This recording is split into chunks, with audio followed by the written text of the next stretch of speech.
नाज़रीन इकराम, के प्रोग्राम में इरशाद भट्टी और दीगर तजिया नगारों की बहस हुई है। इसराइल और ईरान की जंग के हवाले से इरशाद भट्टी का कहना था कि लीबिया, उर्दन, शाम और इराक़ की तरह ईरान का भी हाल किया जाएगा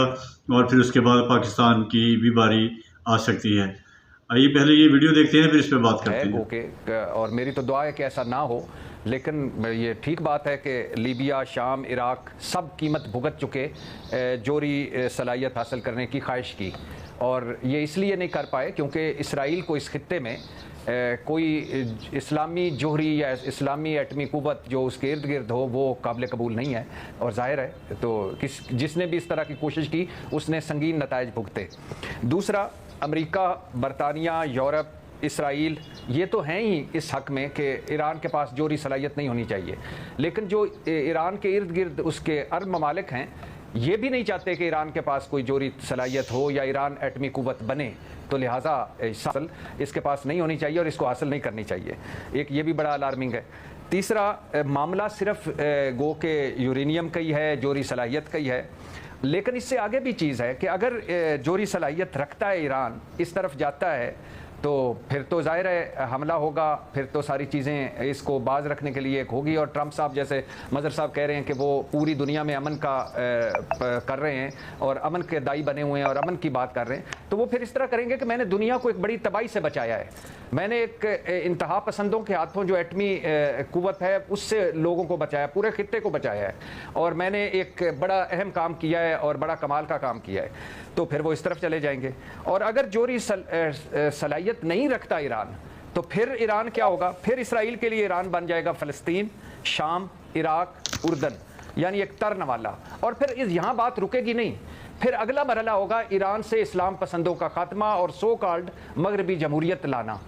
और ईरान को इस काबिल कर देना कि वो ना खड़ा हो सके और ना बिल्कुल लेटा हुआ हो, बस बिल्कुल जिस तरह इराक़ है, जिस तरह शाम है, जिस तरह उर्दन है, जिस तरह लीबिया है, इसी तरह का ईरान फिर एक बना के इसराइल के सामने रखा जाएगा। तो मामला इस वक्त मेरे ख्याल से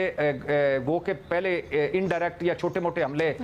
ईरान इसराइल पे कर चुका, इसराइल ईरान पे कर चुका, लेकिन अब सूरत हाल ये है कि जैसे ये आप कई बार ये डिस्कस कर चुके हैं कि हिजबुल्लाह की कमर तोड़कर, हमास की लीडरशिप मार कर, इस्माइल अब ईरान का वाहिद हदफ है, इसराइल का वाहिद हदफ है ईरान, और ये आखिरी खतरा है, और इस आखिरी खतरे का जो मेन खतरा है वो जोरी सलाहियत है। तो अगर छठा जो मुज़ाकराती दौर है वो इस तरह ख़त्म होता है कि डेड लॉक, यानी कोई ऑप्शन ही नहीं रह जाता कि बस खत्म हो गया मुज़ाकरात, तो फिर मुझे लगता है कि अच्छा, ये जो आप लोग कह रहे हैं ना कि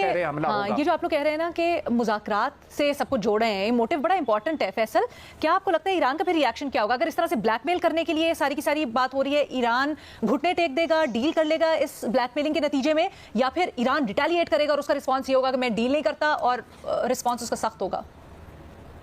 देखिए,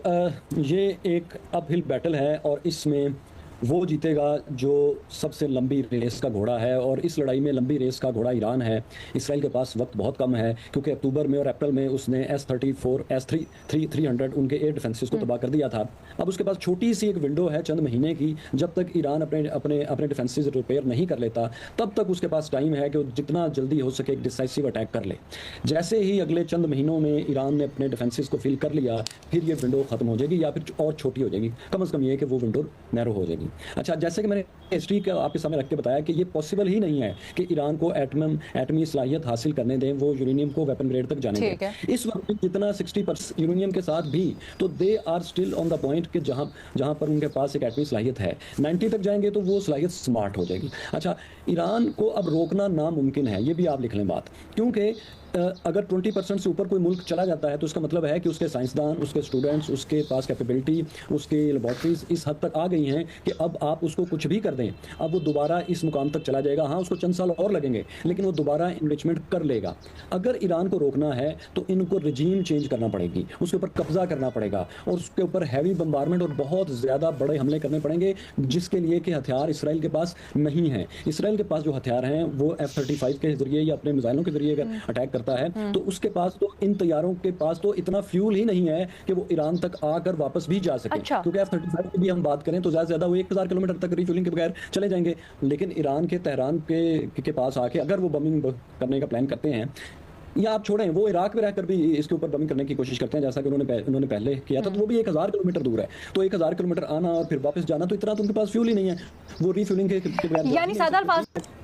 ईरान की न्यूक्लियर सलाहियत को परमानेंटली डिस्ट्रॉय अब नहीं कर सकता जिस जगह पर ईरान है। उसके लिए कब्जा चाहिए ईरान के ऊपर, उसके लिए अमेरिका की मदद चाहिए और बहुत लंबे अरसे के लिए चाहिए, ताकि वो पूरा इंफ्रास्ट्रक्चर, वो स्टूडेंट्स, वो साइंसदान, वो लेबॉर्ट्रीज मुकम्मल तबाह की जाएं। ऐसा इतना आसान नहीं है, लेकिन वो एक अटेम्प्ट इस स्मॉल विंडो में जरूर करेंगे जब तक ईरान अपने डिफेंसेस रिपेयर करता है। और एक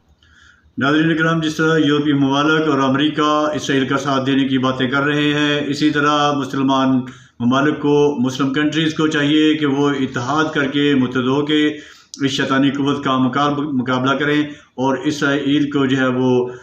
सबक सिखाएँ। वीडियो आपने देखी, उम्मीद है वीडियो आपको पसंद आई होगी। मिलते हैं किसी नई वीडियो में, अपना बहुत सा ख्याल रखिएगा। अस्सलाम वालेकुम।